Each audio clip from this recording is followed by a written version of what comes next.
Bienvenidos a Fundación Mapfre. Es para mí un placer presentar el webinar Economía Latinoamericana y Seguro, Evolución y Perspectivas y dar la bienvenida a todas las personas que se han inscrito de 26 países, de América Latina, Europa, Estados Unidos y África. En Fundación Mapfre somos conscientes de que solo conociendo las nuevas realidades de este mundo cambiante seremos capaces de seguir avanzando en nuestro proyecto social global. Para el cumplimiento de nuestros fines, llevamos a cabo una amplia gama de actividades en todo el mundo. Entre ellas, uno de los objetivos fundacionales es la difusión y el conocimiento del mundo asegurador. Para ello, trabajamos en crear contenidos gratuitos y universales a través de las publicaciones y guías que realizamos en proyectos como Seguros y Pensiones para Todos, talleres escolares y visitas programadas al Museo del Seguro. Además de esta labor más divulgativa, apoyamos la investigación y la formación técnica a través de ayudas a la investigación, becas de posgrado y la gestión de un centro de documentación especializado en seguros, gerencia de riesgos y previsión social, del que formo parte y en el cual ofrecemos un catálogo web con más de 142.000 documentos y un servicio de búsqueda y localización de información a disposición del público, además del acceso a todas las publicaciones de la Fundación. Organizamos seminarios y jornadas como el que hoy celebramos. En esta ocasión tengo el gusto de presentar a Clara Cardone Riportella, que nos va a hablar sobre América Latina y Caribe, algunas consideraciones sobre su presente y el futuro. Buenas tardes, Clara. Muchísimas gracias. Y a Manuel Aguilera Verduzco, que nos va a presentar el informe anual del mercado asegurador latinoamericano que ha realizado el Servicio de Estudios de Mapfre y que Fundación Mapfre lleva publicando desde el año 2002. Buenas tardes, Manuel. Cada uno vais a disponer de 20 minutos para vuestra exposición y después daremos paso a las preguntas y cuestiones que los oyentes y seguidores quieran plantearnos a través del chat. Para ello les pedimos que por favor nos indiquen si la pregunta va dirigida a un ponente o a la mesa en general y escriban un correo electrónico para que en caso de que no nos dé tiempo suficiente a responder, les podamos enviar las respuestas en los próximos días. Las preguntas pueden ir realizándose mientras se está llevando a cabo las exposiciones. Así, doy paso a presentar en primer lugar a Clara Cardone Riportella. Clara es catedrático de Economía Financiera en la Universidad Pablo de Olavide de Sevilla, aquí en España. Fue profesora visitante en la Rochester University en Estados Unidos, en las universidades de Reading y Kingston en Reino Unido y la Universidad de Udine en Italia, además de las universidades de América Latina. Sus líneas de investigación se centran fundamentalmente en temas de banca y seguros y la relación bancaria y financiera de la empresa de menor tamaño. Ha publicado sus investigaciones en importantes revistas internacionales especializadas como son International Small Business Journal, Scandinavian Journal of Management y en The Geneva Papers Rickson Insurance de la Asociación de Ginebra, entre otras. Colaboró en el libro Multinacionales Españolas, publicado en el año 1996, en el capítulo dedicado al proceso de internacionalización del Grupo Mapfre. Y en 1998 recibió en Sídney, Australia, junto con David Camino y Nora Lado, el premio a la excelencia en investigación otorgado por International Insurance Society por el trabajo Estructura de propiedad, orientación al mercado y rendimiento sobre la elección de los canales de distribución y seguros. Actualmente forma parte, además, del Consejo de Administración de Suraval, Sociedad de Garantía Recíproca Intermediaria Financiera. Clara nos va a hablar sobre la economía de América Latina y el Caribe, algunas consideraciones sobre su presente y futuro, tratando determinados aspectos como son la evolución demográfica, la fiscalidad, los tipos de interés y los tipos de cambio, la necesidad de inversión en capital humano, las áreas de integración económica y, finalmente, nos va a presentar algunas predicciones y consejos de organismos internacionales para el futuro cercano. Clara, cuando quieras. Muy bien, muchísimas gracias. Bienvenidos a la Fundación Mapfre a todos. Efectivamente, vamos a hablar un poquito de América Latina y el Caribe y qué situaciones presentó hasta un pasado reciente y qué predicciones se están comentando para en un futuro cercano. Decir que prácticamente toda nuestra conversación va a estar basada en informes de organismos internacionales del estilo Banco Mundial, Fondo Monetario Internacional, la CEPAL y el Banco Interamericano de Desarrollo. Para ponernos en contexto de qué es América Latina y el Caribe, es necesario mencionar de qué región o subregiones estamos hablando. América Latina, como dice la slides que podéis ver en este momento, cuenta en la actualidad con 625 millones de personas, lo que viene a representar un 8, casi 50% de la población mundial. Esto es la región de América Latina y el Caribe. Esta población se prevé que aumente hasta 779 millones en el año 2050. En un pasado reciente, esta población ha tenido una desaceleración muy significativa, de la cual hablaremos más adelante. La tasa de crecimiento, lo que viene a decir nacimientos, fallecimientos y movimientos migratorios, representa alrededor de 11,4 personas por cada 1.000 personas. Cabe resaltar el concepto de esperanza de vida, que es muy presenta una gran diversidad o una gran varianza, podemos decir. Esta es la primera ocasión que voy a hablar de la falta de homogeneidad de la región y que será una constante a lo largo de esta conversación. La esperanza de vida en América Latina ascendió a casi 75 años en promedio, pero presenta la más baja para un país que también es el más pobre de América Latina, que es Haití, que solamente tiene una esperanza de vida de 63 años, y Chile, uno de los países más ricos y que de hecho pertenece a la OCDE, con 81 años. He hecho mención a la disminución o al envejecimiento que tiene la población, y también hay que hacer un especial hincapié en el tema referido a la evolución de la clase media en lo que es el área de los países de América Latina. Ubicados en este contexto, pasaremos a comentar básicamente en qué descansan los organismos internacionales cuando se habla del crecimiento económico de América Latina, que es lo que más interesa obviamente a los gobiernos y a las distintas instituciones y, por supuesto, al sistema financiero en su conjunto. Los ejes sobre el cual ronda el tema del crecimiento económico es hablar, como no puede ser de otra manera, de la evolución de los precios de las materias primas, de los temas de la evolución de los tipos de interés, fiscalidad y tipos de cambio, de un elemento y un aspecto muy, muy importante, aunque menos hablado y menos valorado, que es, sobre todo por los efectos que tiene a corto plazo, que es la inversión en capital humano. Temas que en estos días han tomado muchísima relevancia, que es las áreas de integración económica, y finalmente comentar las principales sugerencias o propuestas de los organismos internacionales para que Latinoamérica y el Caribe pues, sigan manteniendo, como tuvieron en un pasado, una situación de referencia entre los países emergentes. Aquí tenéis en esta información que aparece en la pantalla cuál ha sido la evolución del crecimiento económico medido por su nivel de PIB. Como veis, tras una década de crecimiento sostenido, es a partir del año 2014 cuando América Latina empieza a exhibir una disminución de 1,5, 1 y 1 en el año 2016, aunque 2016 todavía no ha terminado.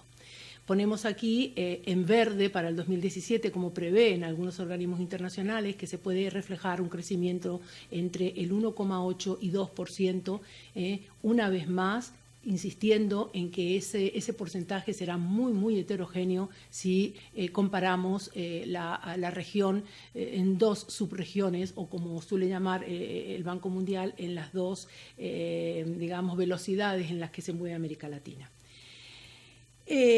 ¿Cuál es la principal razón por la que América Latina tuvo este descenso en los últimos 4 años o 3 años? Básicamente es algo que ha tenido un impacto mediático muy importante, que es la desaceleración de la economía china y de Estados Unidos.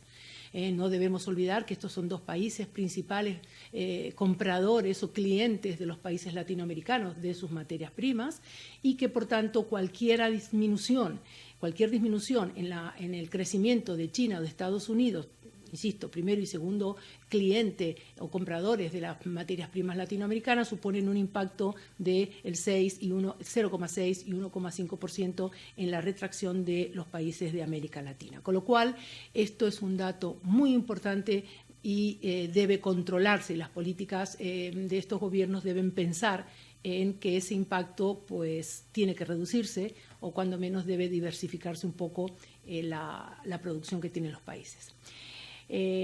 Por todo es sabido que un dato como es el PIB per cápita es una herramienta que nos permite a nosotros básicamente medir la riqueza de los países.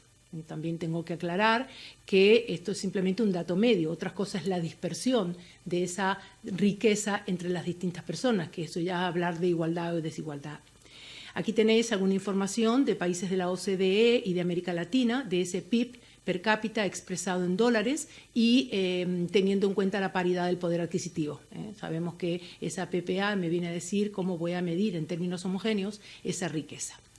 Centrándonos en la parte inferior de la tabla, vemos que tenemos algunos países, no están todos, son las principales economías que aparecen en la tabla, y tenemos a Chile, Panamá, Uruguay, Argentina, México, Venezuela, Costa Rica, Brasil y Colombia.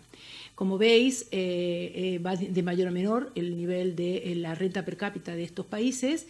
Están sombreados en verde Chile y México, países que pertenecen actualmente a la OCDE, pero aún con todos los esfuerzos y el buen hacer de este país como es Chile, aún no llega a lo que es el nivel más bajo, digamos, o igualarse a España, por lo menos, que tiene una renta per cápita de $35.000, a pesar de que España por primera vez supera a Italia en cuanto a este posicionamiento en la tabla del PIB.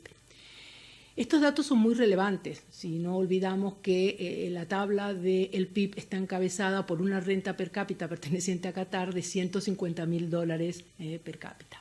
Insisto, esto es la renta media, es un dato medio, que nada tiene que ver con los niveles de pobreza y con los niveles de desigualdad. Entonces decíamos que en torno a ese crecimiento económico hay un componente que no podemos ignorar. ¿Qué ha pasado con el precio de las materias primas? Los países prácticamente vivían de exportación, podemos decir casi de un monoproducto, básicamente metales y energía y alimentos. Entonces, en el momento en que esas materias primas disminuyen, pues eso ha supuesto una pérdida de ingresos por parte de los países, y esa pérdida de ingresos se traduce también en una pérdida de la demanda interna de estos países. ¿Cuáles son las materias primas de las que estamos hablando? Básicamente el petróleo, por ejemplo. El petróleo tuvo unas bajadas muy significativas, son principales productores de petróleo México y Venezuela. Hablamos del cobre, son principales productores de cobre Chile y Perú. Hablamos de la soja.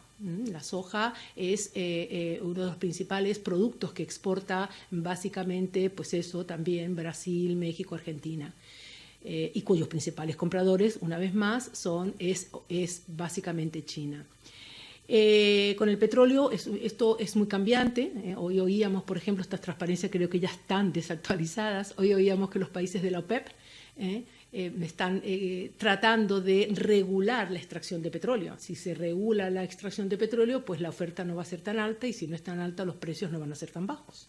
Con lo cual, esto en algún momento determinado pues también puede regularlo. Pero esto ha dejado una enseñanza que lo comentaremos más adelante con las conclusiones. Otro tema fundamental es la fiscalidad, los tipos de interés y los tipos de cambio. Casi todas las políticas de gobierno en los países de la América Latina tienen que diseñar sus políticas básicamente en la cuenta la vieja de toda la vida, es decir, aumentar el gasto básicamente en salud, en educación, a costa de aumentar ingresos. Y los ingresos no hay otra manera más de conocerla que a través de la fiscalidad. Pero también hay más gastos, no solamente de educación y de salud, sino que están los gastos de infraestructura.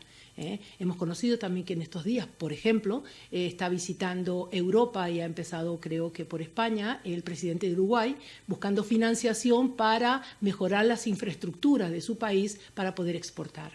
Entonces, estos programas de inversión pública son capitales en casi todo programa que se precie tendiente al crecimiento económico del país a medio y a largo plazo, para mejorar las exportaciones, la infraestructura de las exportaciones, desde luego.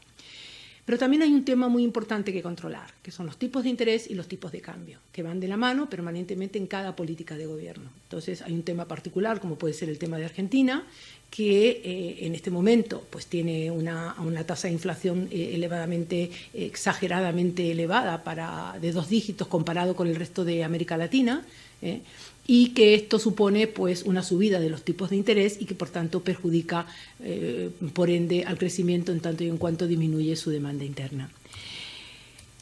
La inversión en capital humano, quizá por formación profesional le voy a dedicar un poquito más de tiempo a esta pata, digamos, que interviene en el crecimiento de los países.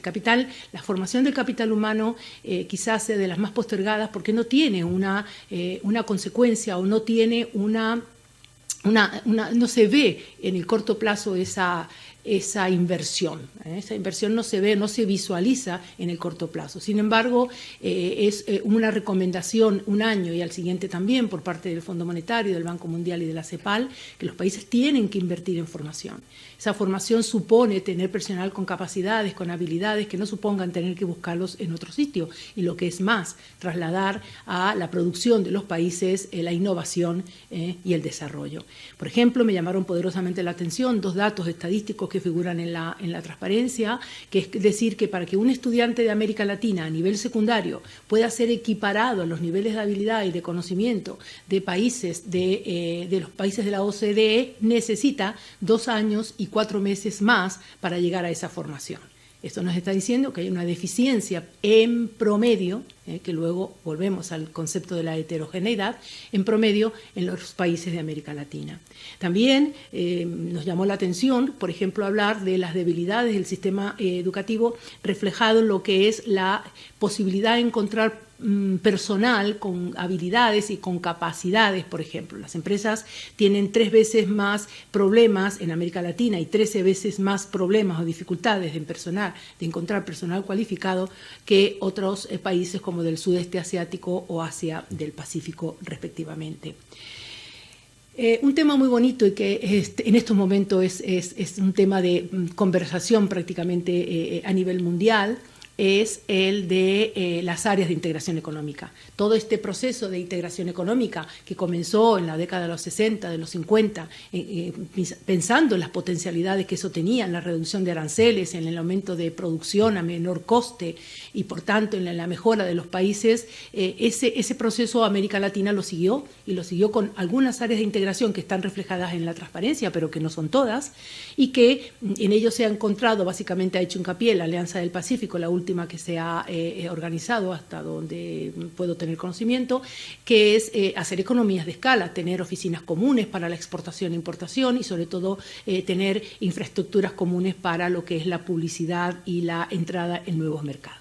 Pues ese proceso de globalización, lamentablemente, estamos oyendo que, ahora hay mega áreas de integración, como por ejemplo Europa, Estados Unidos y Asia, estos tratados transatlánticos de los que se ha venido hablando recientemente y de los que aparentemente la nueva administración de Estados Unidos piensa controlar un poco más. Es decir, hay razones que se pueden entender, como todo, hay pros y contras. Se entiende que en Estados Unidos, hoy por hoy, ese tipo de acuerdos tipo NAFTA o los acuerdos transatlánticos suponen una pérdida de puestos de trabajo toda vez que se deslocaliza y, lo que es peor, una pérdida, un cierre de empresas que afecta al consumo interno.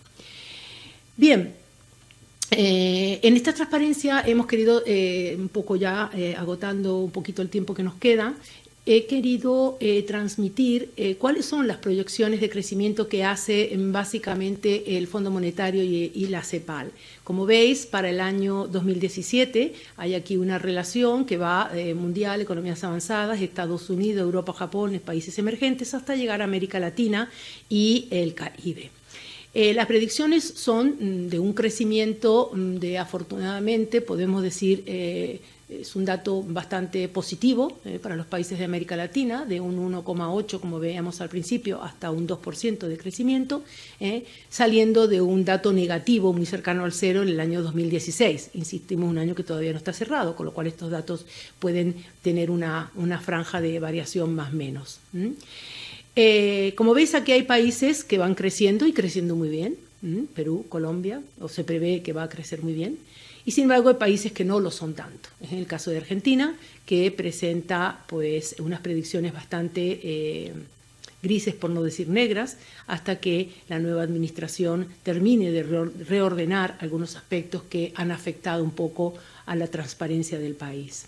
Entonces, sí insistir en que los organismos internacionales entienden que la América Latina tiene una América de dos velocidades, como se suele decir en la jerga económica. Hay un grupo de países como América Central y México que van tirando con un crecimiento positivo y, sin embargo, un grupo de países de América del Sur que no son tantos, que no son tantos que vayan a crecer, todo lo contrario, puede que no crezcan, como es el caso de Argentina.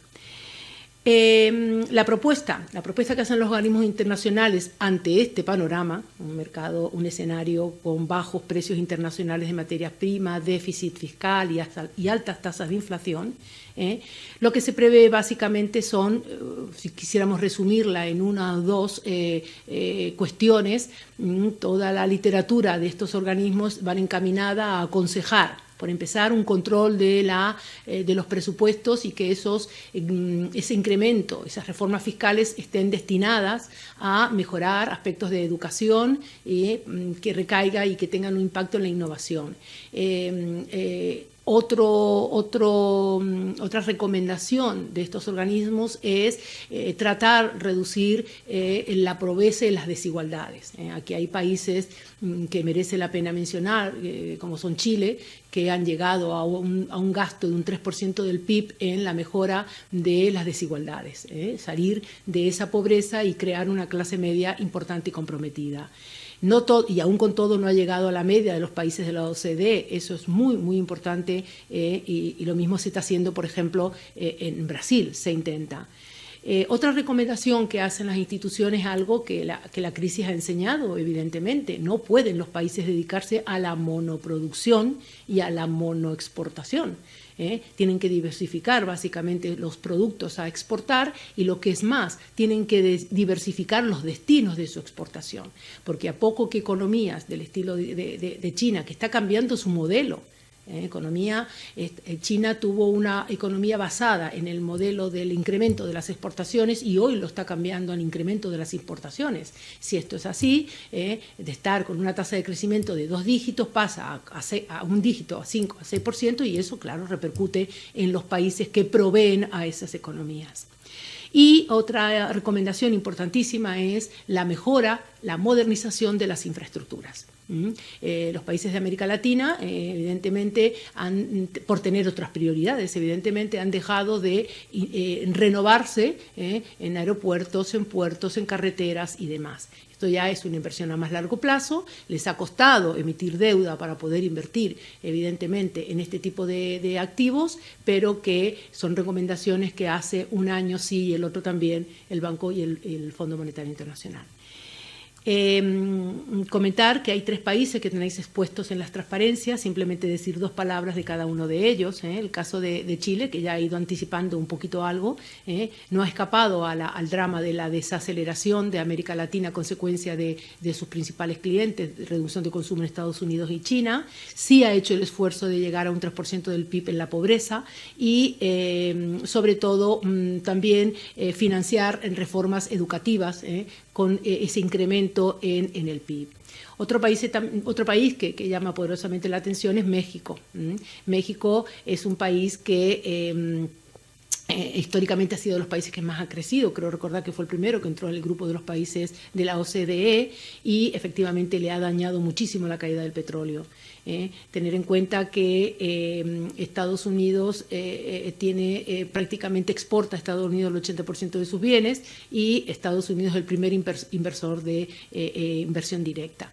Me imagino que el pueblo mexicano y el gobierno mexicano en estos momentos están pasando una situación muy particular de observación que es impredecible, francamente impredecible. Creo que ni el mejor estadista y economista puede decir qué puede llegar a ocurrir con estas disminuciones o estos acuerdos que no se lleguen a cerrar o los que están funcionando se cancelen, ¿no? Ha visto en los últimos días hemos visto una reducción significativa del tipo de cambio del peso mexicano respecto del dólar, lo que va inevitablemente a llevar a un incremento en los tipos de interés, que en última instancia sí le va a permitir la entrada de capitales, lo cual ese incremento en el tipo de interés incrementa el incentivo a invertir en el país. Finalmente, Brasil, un país que también viene con recesiones consecutivas, que ya podemos decir que está en en una recesión oficial, viene con 8 trimestres de crecimiento negativo. Se han aplicado con la última administración del gobierno saliente, el gobierno que regía Dilma Rousseff, que actualmente no lo es. Se aplicaron algunas medidas económicas importantes, como son básicamente para evitar el desempleo y la reducción del consumo. Se aplicaron algunas medidas de incrementos de impuestos para permitir un poco el desahogo de la economía y sobre todo permitir la inversión productiva.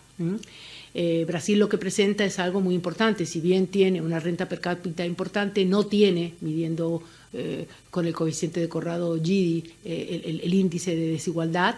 Es uno de los países que también presenta una mayor diversidad o varianza en la riqueza.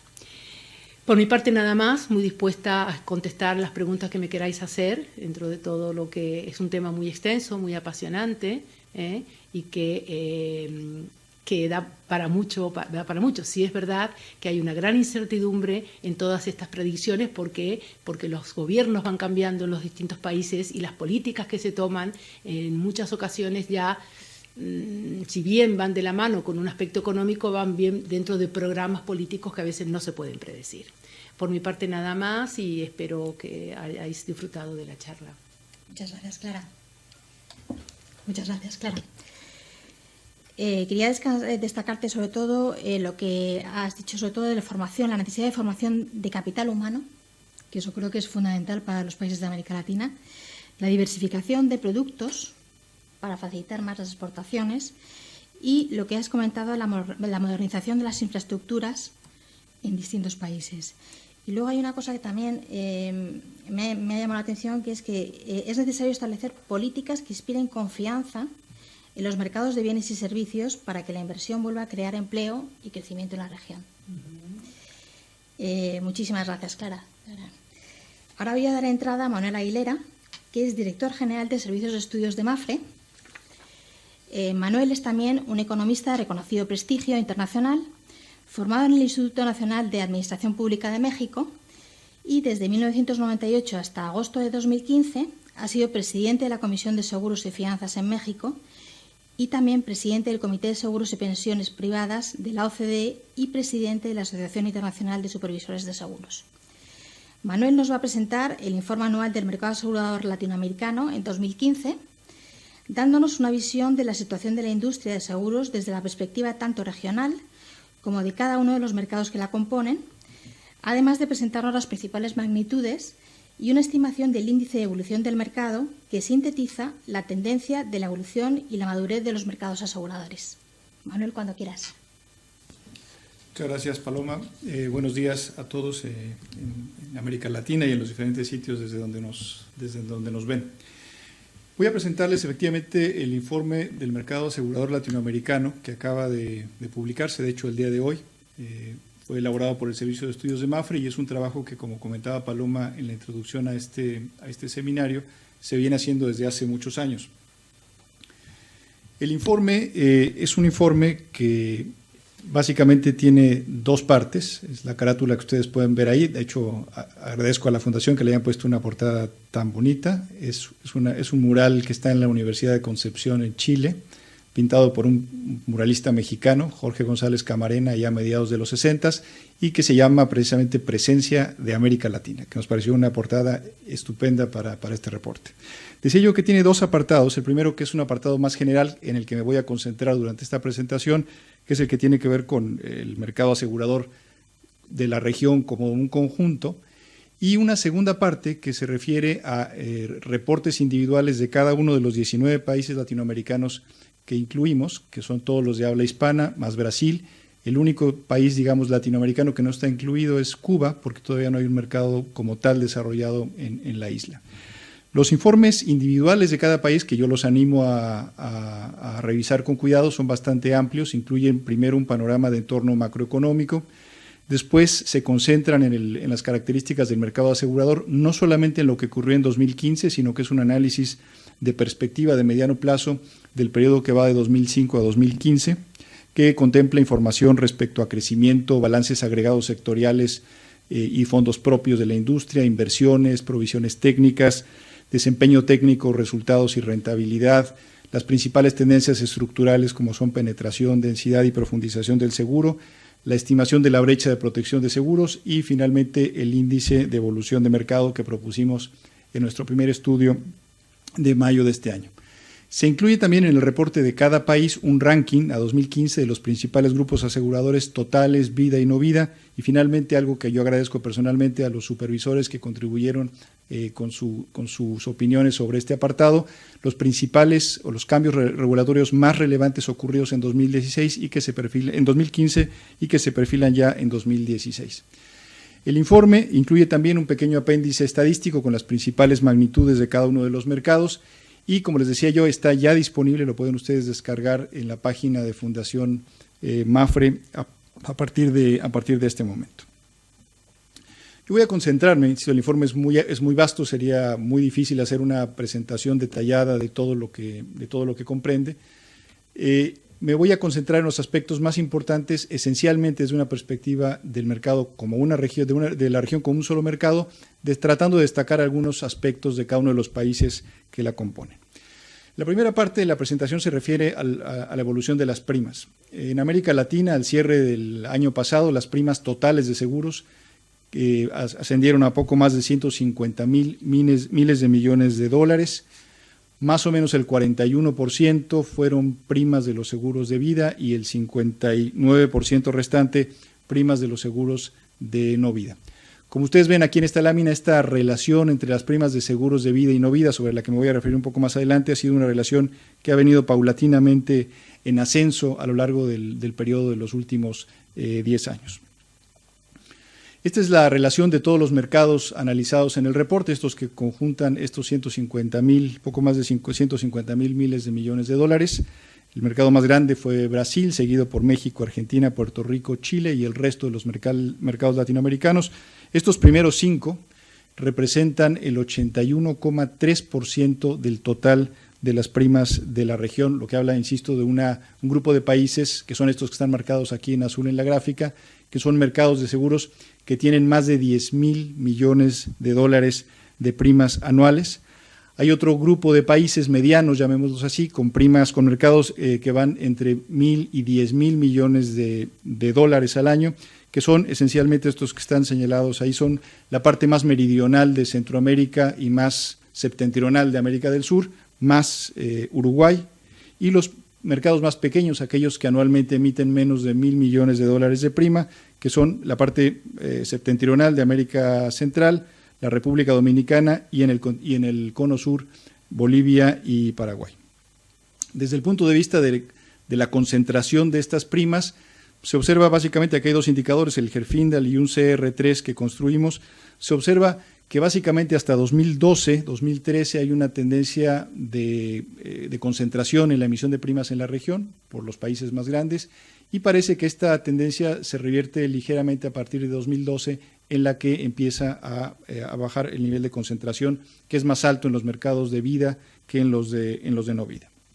Pasemos al crecimiento a la dinámica de crecimiento de los mercados de seguros en América Latina. Aquí está una serie que va desde 2006 hasta 2015, la última década. Del lado izquierdo están las tasas de crecimiento de las primas de seguros, del lado derecho las tasas de crecimiento del Producto Interior Bruto. Como ustedes ven, hay una gran similitud en las dos series. De hecho, si uno dibujara una línea sobre estas barras, prácticamente tenemos la reproducción de las tasas de crecimiento del Producto Interior Bruto. Lo que quiere decir que la actividad aseguradora en América Latina sigue siendo una actividad muy vinculada a la capacidad de generación de crecimiento económico de la región y al mismo tiempo, o por la misma razón, extremadamente procíclica. Es decir, que mientras la economía tiene crecimientos importantes, la actividad aseguradora crece incluso más que la economía y viceversa. Estas mediciones que hicimos del crecimiento del sector asegurador en 2015 están hechas en dólares para uniformar las monedas de toda la región, lo que tiene un gran inconveniente al que me voy a referir ahora. Pero bueno, medido en dólares, el sector asegurador en 2015 tuvo una caída en América Latina de 8,8%, 10,8% en lo que se refiere a los seguros de vida y 7,4% en los seguros de no vida. Y de hecho no es sino el reflejo de la caída del Producto Interior Bruto en esa región en su conjunto e insisto, medida en dólares. Hay, sin embargo, un efecto que es más que el efecto económico, que es el efecto monetario, el efecto que tiene que ver con la depreciación de las divisas en la mayor parte de los países de América Latina, que dramatizan, digamos, la caída de los mercados aseguradores en este periodo. Por eso lo justo, digamos, para conocer cuál es la dinámica subyacente del crecimiento de la región, lo que hay que hacer es analizarlos en moneda local. Y al analizarlo en moneda local, la situación es completamente diferente. Lo que vemos ahí, y tengo varias láminas de este tipo en la presentación, es el mismo mapa de América Latina. En verde están los países que tienen crecimientos positivos entre 2014 y 2015, y en rojo los que tienen crecimientos negativos. Y la imagen que tenemos respecto a aquel dato en dólares es muy diferente de la que podemos observar aquí. Solamente hay dos países, que son Costa Rica por una cuestión de ajustes en los registros contables regulatorios, y Ecuador, que tuvieron decrecimientos de sus mercados en 2015. Quizás uno podría preguntarse, bueno, no es justo hacer la distinción nominal porque de alguna manera el utilizar los dólares permite llevar o valorizar las monedas en términos reales, pero haciendo el mismo ejercicio, ahora analizando en moneda local real, o sea, deflactándolos contra la inflación en cada una de las economías, el resultado no es muy diferente. A los dos países que ya había mencionado se añade solamente Venezuela como un tercer país que tuvo un decrecimiento real negativo en el periodo 2014-2015. El resto de América Latina tuvo crecimientos positivos, lo que, insisto, habla de una dinámica subyacente positiva en el crecimiento de la industria aseguradora en esta región. En síntesis, y medido en moneda local en términos reales, el 84% de los países de América Latina tuvieron crecimientos positivos de las primas, que representaron el 93% del volumen de primas emitidas en la región. Otro aspecto que analiza el reporte de manera global y de manera particular para cada uno de los países que estudiamos son los niveles de capitalización y de rentabilidad de la industria en América Latina.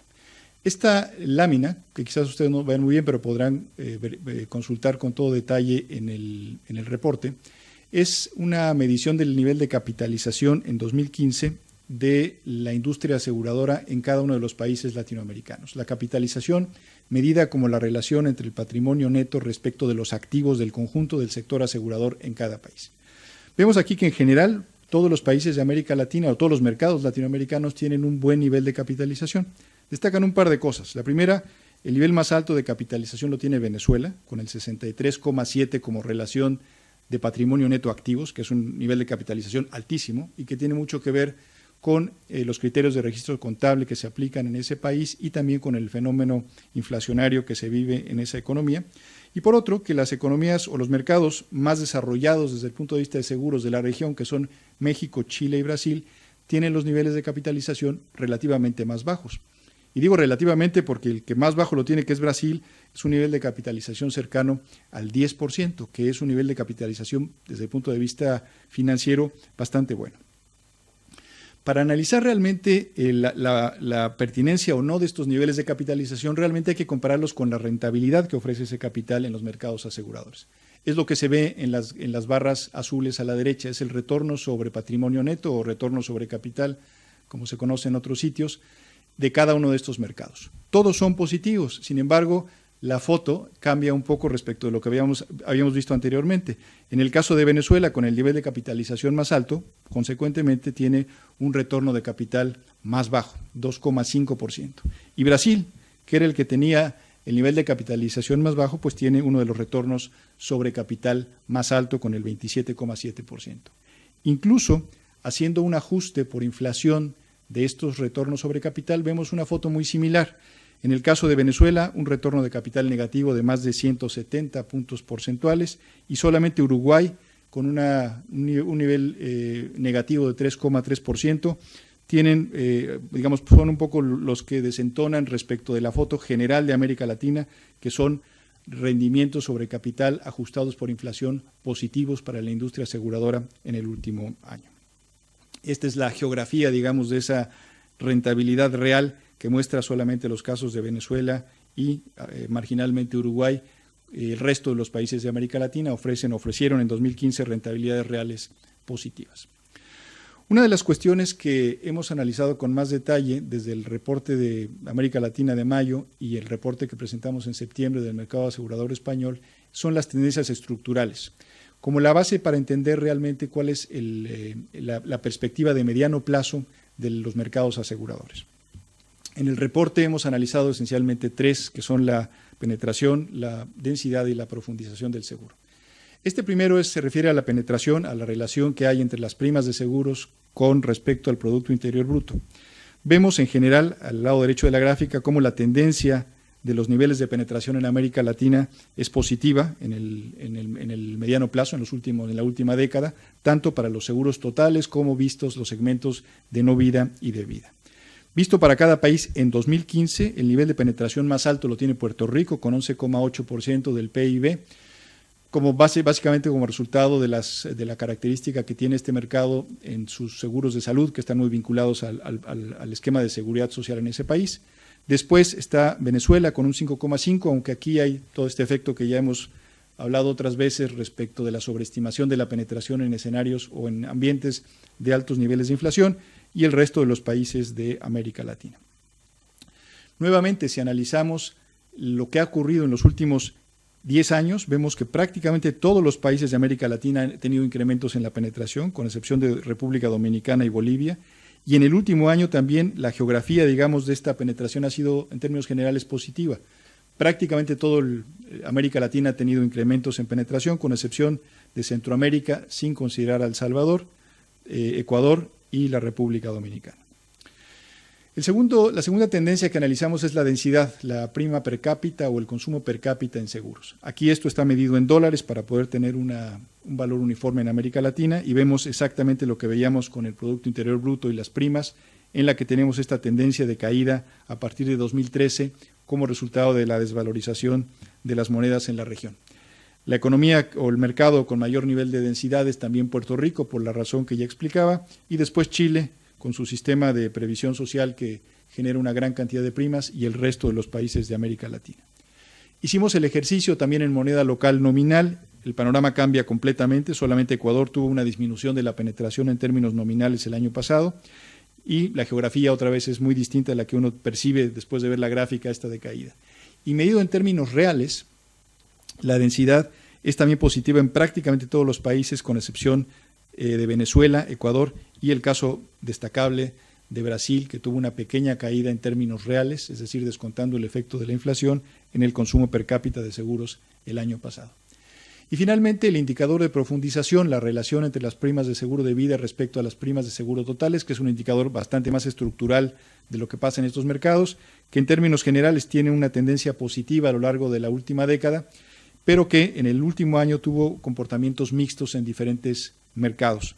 Aquí vemos la geografía de este indicador, que nos muestra cómo en buena parte de los países de América Latina el año pasado hubo disminuciones en el indicador de profundización.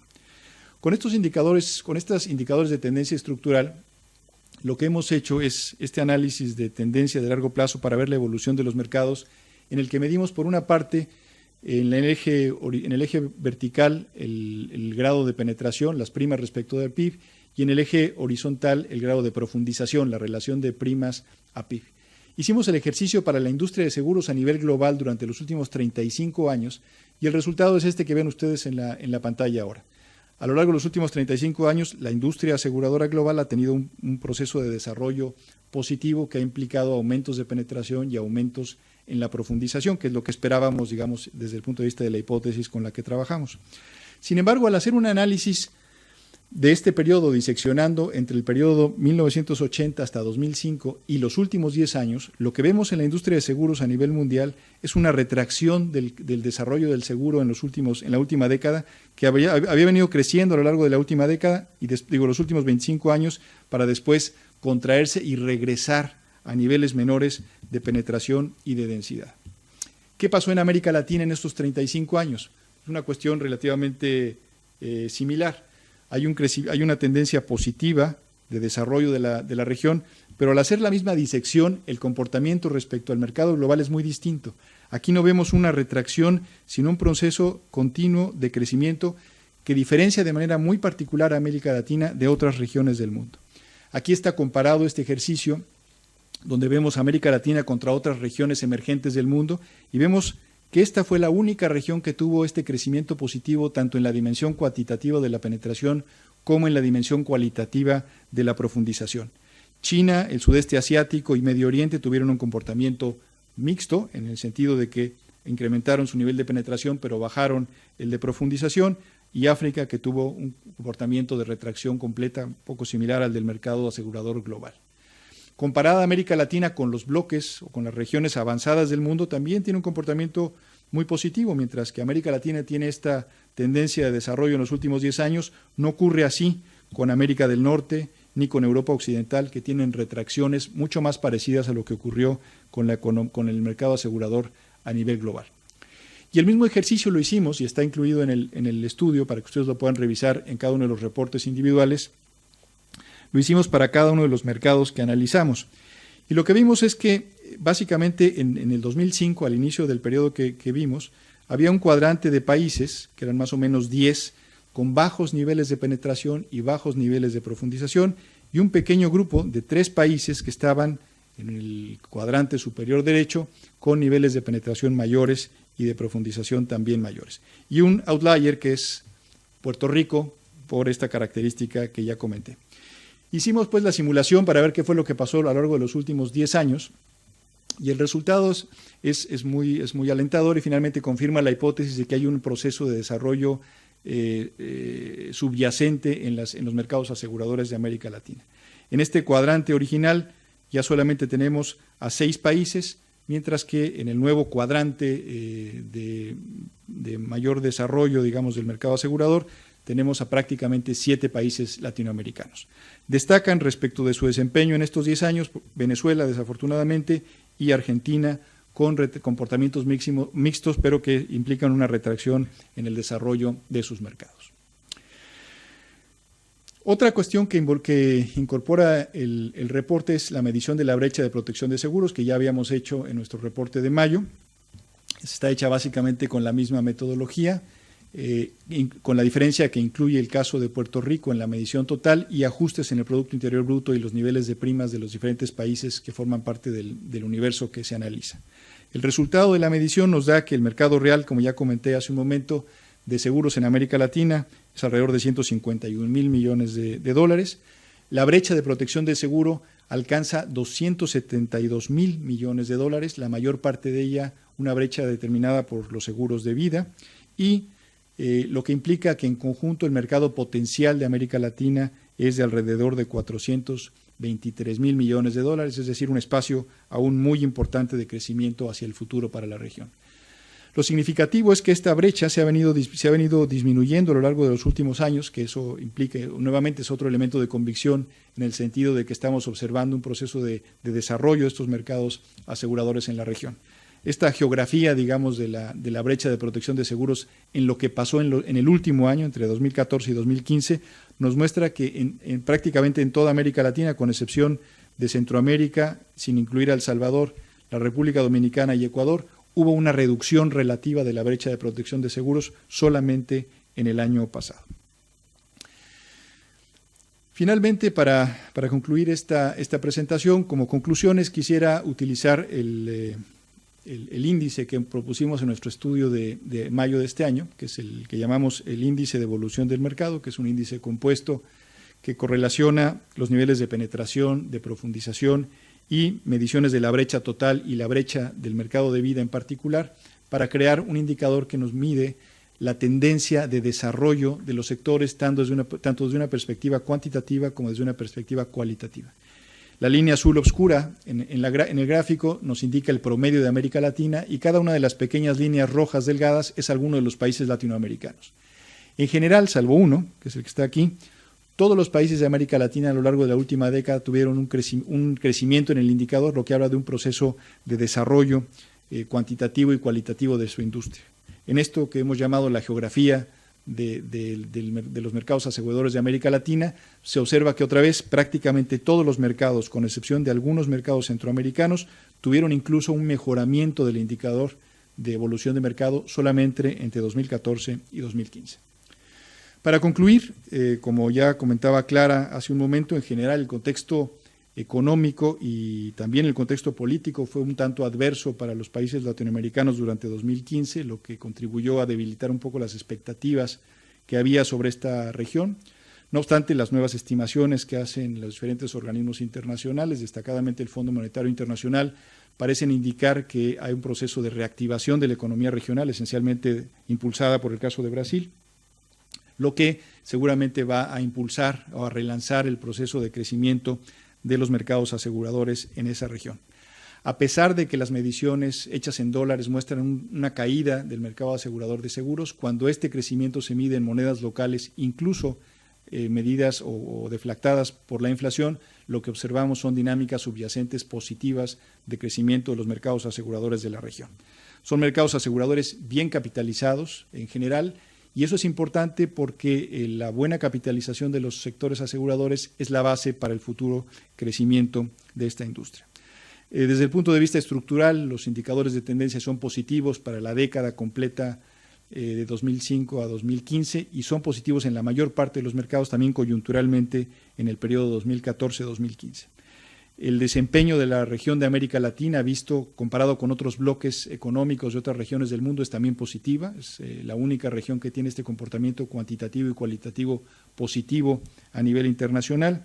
La brecha de protección de seguros sigue siendo enorme, casi 1,8 veces el mercado actual de seguros en la región. No obstante, se observa una tendencia a que esta brecha se vaya reduciendo paulatinamente. Y, en síntesis, para concluir, pues que pensamos que en los próximos años, en la medida que las economías latinoamericanas logren reactivarse y volver a ganar dinamismo, los sectores aseguradores de esta región lo harán igualmente. Los invito simplemente para concluir a que revisen el reporte del mercado asegurador latinoamericano en 2015. Insisto, ya está disponible en la página web de Fundación Mapfre. Estoy seguro que lo encontrarán interesante y ahí mismo están los datos por si ustedes quieren ponerse en contacto con nosotros para intercambiar cualquier punto de vista sobre los análisis que ahí están contenidos. Lo haremos con todo gusto. Pues muchísimas gracias. Muchísimas gracias, Manuel. Yo quería destacar una cosita que me llama muchísimo la atención, que es el análisis tan pormenorizado que hacéis de la estructura de mercado, que es impresionante, y luego la estimación de brecha de protección de seguros, que como has indicado son 420.000 millones de dólares que tenemos ahora mismo, destacando sobre todo el potencial del mercado de vida. Es impresionante. Luego vamos a pasar ahora mismo, vamos a dar paso ya al turno de preguntas y vamos a proceder a trasladar las preguntas que nos han llevado que hemos recibido a través del chat, y todas aquellas que nos dé tiempo a atender, como ya he dicho previamente, se responderán por correo electrónico en los próximos días.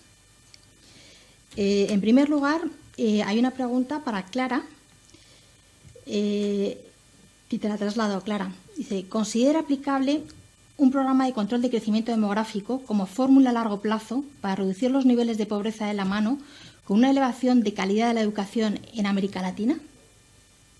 Bueno, eso, dar una fórmula para esto es bastante precipitado, pero sí entiendo. Sí, gracias por la pregunta. Bueno, a ver, eso es una pregunta bastante complicada de responder en la medida que cada gobierno tiene sus propios planes, ¿no?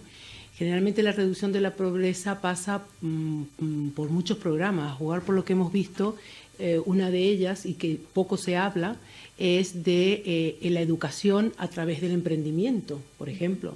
Esto es algo que parece ser que solamente lo vimos en Europa, que es una línea que sigue la Unión Europea, de cómo educar desde la infancia a través de la educación financiera y el emprendimiento.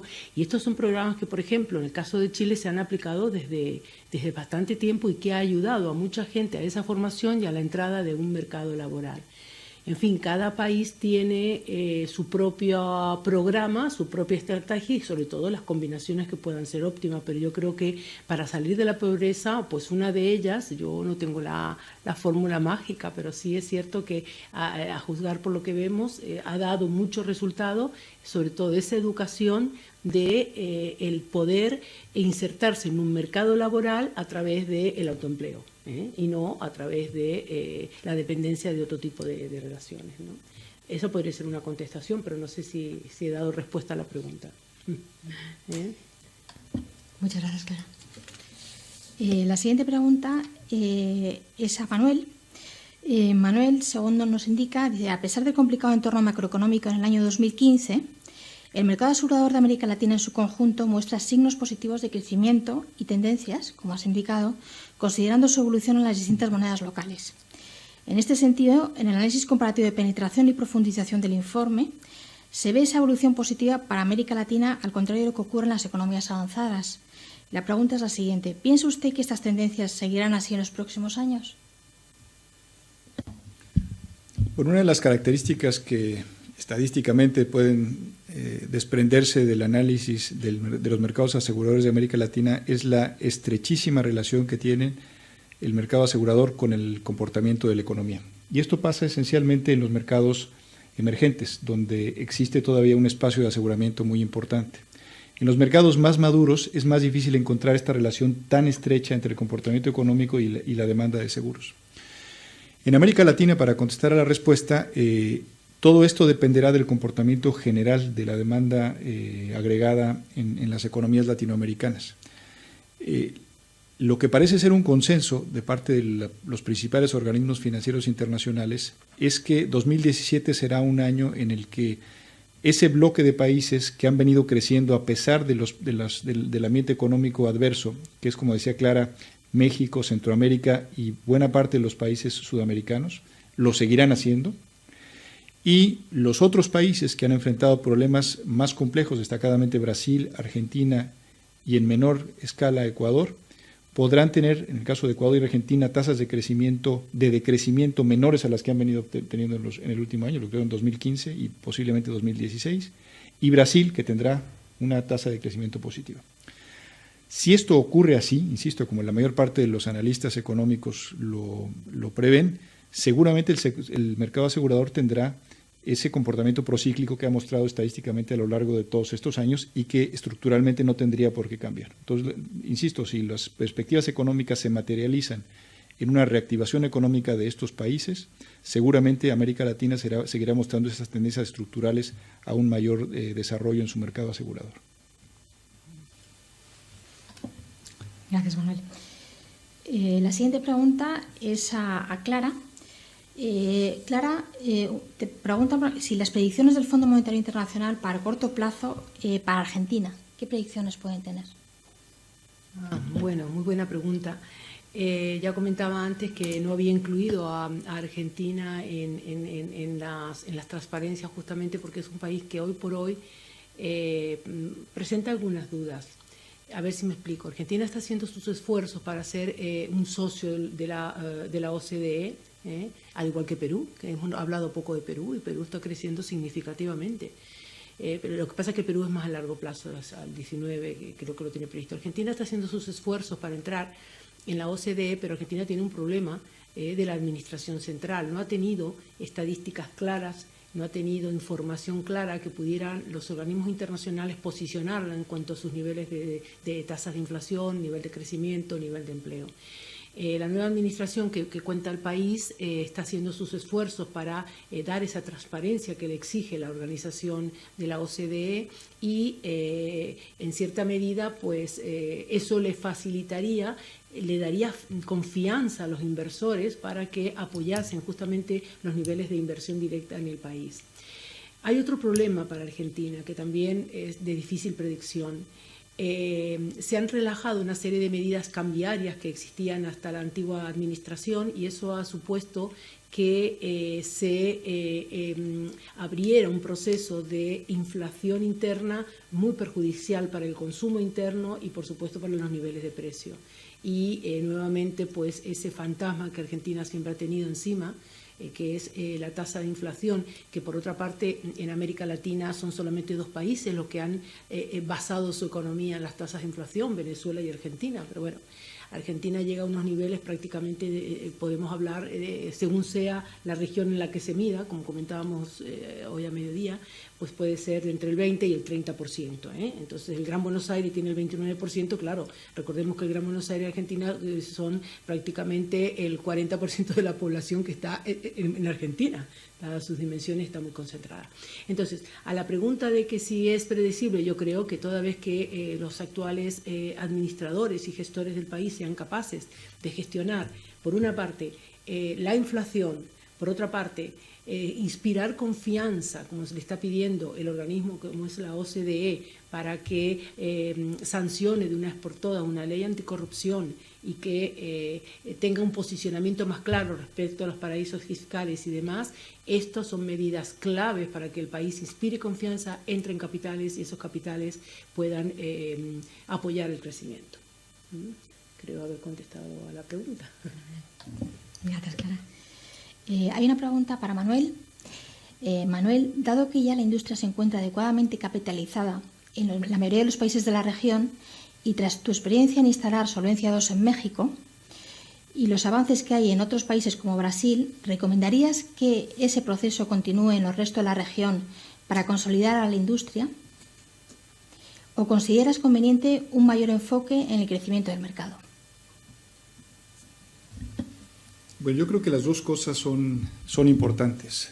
Uno no puede, finalmente el proceso de establecimiento de regulaciones no puede hacerse al margen del proceso mismo de desarrollo de la industria aseguradora, y una cosa está vinculada con la otra en ambos sentidos.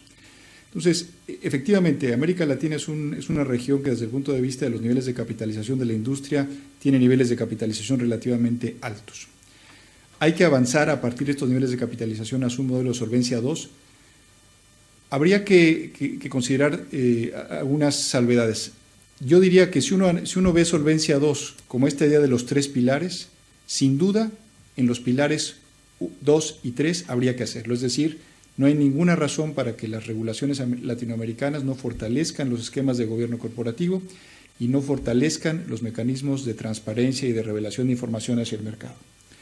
En el pilar 1, que es el que toca precisamente los niveles de capitalización, habría que ser un poco más cautos. Yo he dicho en muchas ocasiones que Solvencia 2, a diferencia de lo que pasa con los regímenes de capitalización bancaria, que son regímenes globales, Solvencia 2 es un régimen de capitalización local, es un régimen de capitalización inventado y hecho para operar en el ambiente de la Unión Europea, bajo una serie de prerequisitos respecto de los conocimientos técnicos e infraestructura de mercado que se cumplen en Europa, pero que no necesariamente se cumplen en todos los países de América Latina. Y quizás a veces, por tratar de introducir esquemas que tienen una serie de requisitos muy sofisticados, en lugar de mejorarse, un esquema que puede ser mucho más sencillo, puede generar problemas mayores. Entonces, en la parte de pilar 1, la respuesta sería que eso depende de las características, sobre todo de la infraestructura de mercado presentes en cada país.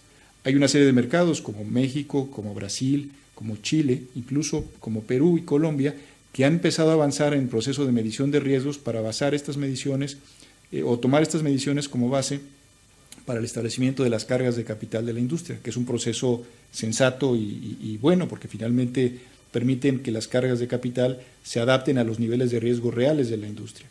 Pero hay otros mercados donde por insuficiencia de información, por insuficiencia de especialistas, matemáticos, actuarios, en fin, que se requieren para hacer este tipo de cálculos, ciertos procesos de estimación de los niveles de riesgo no son posibles de hacer todavía. Hay que conjuntar esa serie de información, hay que crear esa infraestructura de profesionales capacitados para hacer este tipo de trabajo y después avanzar en eso. Entonces, yo iría por un esquema de solvencia 2 modificado en el que el pilar 1 se adaptara, el de las cargas de capital, a las características propias y a las condiciones de cada mercado. Gracias, Manuel. Otra pregunta, aprovechando ya lo que comentabas, Manuel, aquí hay una persona, dice, soy de Perú y estoy estudiando aquí en España el máster de actuariales.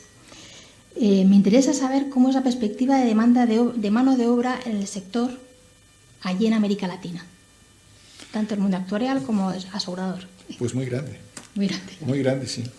Uno de los principales elementos de esto que yo llamo infraestructura de mercado para avanzar a regímenes de operación, de gestión de entidades aseguradoras y de regulación de entidades aseguradoras más importante es precisamente el componente actuarial. Todas estas mediciones que se hacen en seguros de los riesgos de suscripción, los riesgos de mercado, los riesgos de crédito y cómo se relacionan estos con la naturaleza de los activos de las entidades aseguradoras, es un trabajo esencialmente para actuarios. Y por desgracia, solamente en unos cuantos países de América Latina existe la profesión actuarial desarrollada como tal y existen universidades que ofrezcan actuaría. Creo que los únicos casos son Argentina, Brasil, México y algunos países empiezan a desarrollarlo de manera todavía muy incipiente. Y en esa medida, actuarios bien preparados, actuarios con conocimientos específicamente en el mundo asegurador, sin duda tienen una gran expectativa de posibilidades en el mercado laboral en este sector. La siguiente pregunta es en relación con Colombia. Dice, Colombia está a punto de perder su grado de inversión si no se aprueba su reforma tributaria. ¿Cómo afectaría esto al sector asegurador?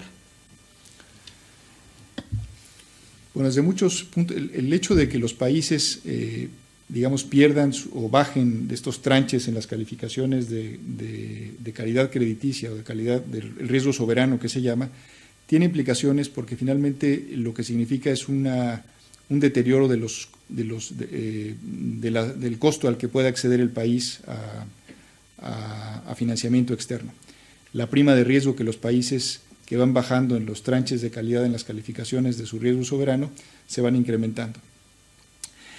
Y por lo tanto los tipos de interés locales lo hacen también. Esto quizás en el corto plazo podría tener algún atractivo desde el punto de vista del ingreso financiero que reciben las entidades aseguradoras por invertir sus activos, pero a la larga es desfavorable, porque aunque en el corto plazo tiene esta ventaja, en el largo plazo el tener costos de acceso a financiamiento externo mayores limita el proceso de desarrollo de la economía en su conjunto, que es el factor por mucho más importante del que depende el crecimiento del sector asegurador. Entonces, evidentemente serían malas noticias para la industria aseguradora colombiana el que el gobierno colombiano como tal pudiera no mantener su nivel de grado de inversión. Pero no sé qué opinas tú, claro, también. Sí, no, estaba más bien pensando, opino lo mismo y estaba pensando, un poco me quedé enganchada en la contestación que tú hiciste anterior al hilo de lo que habíamos hablado de la formación de capital humano. Permítame que haga este comentario porque, tengo que hacerlo. Fíjate que una persona que es de América Latina se está formando en España y hace una pregunta, repito, voy un poco al hilo del comentario anterior, de qué posibilidades laborales puede existir en América Latina. Ese es el caso típico de que los países tendrían que pensar en qué sectores hay ese potencial para formar a sus propios jóvenes o adolescentes, a tal punto que yo comentaba en una ocasión que la mayoría de las escuelas de negocios, atentos a este requerimiento de determinados países de América Latina, están haciendo acuerdos con universidades, la mayoría son privadas, sí que hay que decirlo, para potenciar esa formación. Algunos países con una masa crítica importante en América Latina están ávidos de formar a gente y en ocasiones pues es mucho más económico formarlos in situ que mandarlos a una formación, digamos, externa. Y en eso yo creo que MAPFRE, sin el ánimo de hacer alguna publicidad, ha hecho bastante por ello, porque sí sé que han intervenido en algunos programas de formación, ya sea aquí en España o en América Latina, ¿no? Otra cosa que estaba escuchando al hilo de lo que decías tú, Manuel, que estoy totalmente de acuerdo, hablabas de Solvencia 1 y de Solvencia 2. Yo no conozco en detalle Solvencia en profundidad, digamos, esta normativa, pero sí he trabajado con el tema de Basilea, que es la prima hermana de los mismos requerimientos para el sector banca y no seguro. Y estoy totalmente de acuerdo con lo que tú dices. Estas medidas, insisto, voy a hablar de solvencia, no de solvencia, sino de Basilea, están pensadas para entidades bancarias que funcionen en una economía con determinados entornos. Entonces, claro, en cuanto nosotros las queremos extrapolar, hay problemas, y son problemas importantes. Primero, el tamaño de las entidades financieras. No tiene nada que ver el tamaño de una entidad financiera en América Latina, amén de que sea un banco internacional, pero, por ejemplo, las cooperativas de crédito son mucho más importantes en determinadas economías que bancos como tal, ¿no? Entonces, cuando se quiere extrapolar esto, es complejo. Bueno, nos queda el consuelo de que generalmente son recomendaciones que no son vinculantes. Entonces, al no ser vinculantes, no tienen obligación de hacerlo. En cambio, para los países europeos sí. En los países europeos hay un calendario en que tú tienes que cumplir aquí. En el 2019 creo que termina ya el último nivel de los colchones de seguridad de Basilea III. Entonces, me ha parecido muy interesante esa reflexión, tuya y estoy totalmente de acuerdo. A veces los gobiernos se empeñan por seguir iniciativas que pertenecen a un contexto, no los matizan en el contexto en que tienen que funcionar y lejos de solucionar problemas, crea frustraciones porque no se adaptan. No conozco el nivel de vinculación que tiene solvencia. No sé si es vinculante o es obligatorio para las compañías, para América Latina. Es recomendación.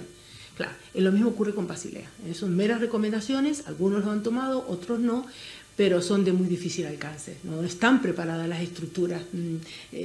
Las primeras, las legales.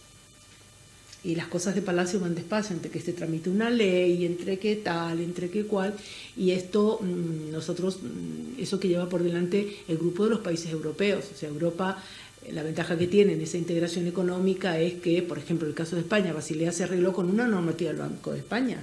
No había que pasar por una normativa legal, precisamente porque lo que se pretendía era que se cumpliera en el acto y no arrastrar con toda una trayectoria y toda la burocracia de una ley, una normativa que era a todas luces urgente dada la crisis, ¿no?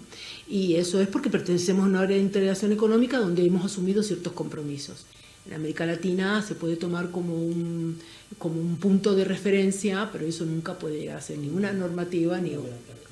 Claro. Lo mismo ocurre... hay una cosa muy bonita que salió un poco de refilón aquí, no sé si puedo seguir interviniendo. Estos temas me gustan mucho, además. Los temas de gobernanza. Los temas de gobernanza son temas que ahora en la investigación están de moda. Nosotros estamos trabajando muchísimo en temas de gobernanza porque la crisis ha dejado esa enseñanza. Lo hemos comentado ya en otro momento. Gobernar una entidad financiera como gobernar una entidad de seguro es palabra mayor. Las personas afectadas es gestionar patrimonios de muchas personas y muy voluminosos. Entonces ya eso no puede estar en manos de personas que a lo mejor su conocimiento o no está actualizado o, en fin, falta herramientas o inputs para llevarlo a cabo. Esos temas de gobernanza, por ejemplo, ha habido una recomendación para los países de la OCDE, por parte de la OCDE, y nosotros actualmente estamos haciendo un trabajo muy bonito entre España y Argentina, porque, ¿qué pasa? En Argentina son recomendaciones de la OCDE que Argentina quiere tomar porque quiere tomar. Parece que está beneficiando a las empresas que cotizan en bolsa. Me estoy saliendo un poquito del tema, pero el tema asegurador es primo hermano del tema de banca, ¿no? Más o menos. Y eso es muy positivo, es extremadamente positivo. Y en España es una obligación. O sea, no porque seamos un miembro de la OCDE, no, porque nos viene de Europa. Entonces, como nos viene de Europa, aquí lo que dice el tema de gobernanza de Europa no es incompatible con lo que dice la OCDE. En América Latina, como les falta Europa, tiene la OCDE, es una recomendación, es una buena práctica y les va bien. Es un ejemplo, pero con otros podría no funcionar, ¿no? Muy bien. Manuel, la última pregunta para ti sería, el índice de evolución del mercado y la medición de la brecha de protección del seguro se basan, entre otros factores, en una comparación de niveles de penetración observados en economías avanzadas. ¿Piensa que esa brecha podría ser endémica para algunos países de América Latina? Un poco no lo dije en la presentación, pero lo comento ahora. La brecha de protección de seguros representa simplemente la distancia que hay entre la protección real de seguros que existe en un país contra el nivel de protección que sería económica y socialmente deseable.